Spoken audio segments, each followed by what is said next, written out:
தானே பாரிஜாத பூந்தேனே கல்வி போல் காதலை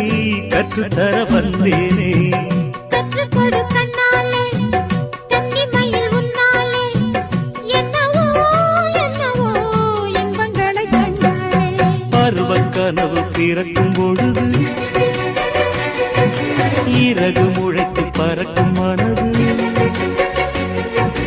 உணர்த்தி அலைகள் திரண்டு திரண்டு கடலை கடக்கும் நதிகள் இரண்டு இமைதானே கண்ணை சேர்ந்தது எந்த இளநெஞ்சம் உன்னை சேர்ந்தது செம்பருத்தி செம்பருத்தி பூவை போல பெண்ணொருத்தி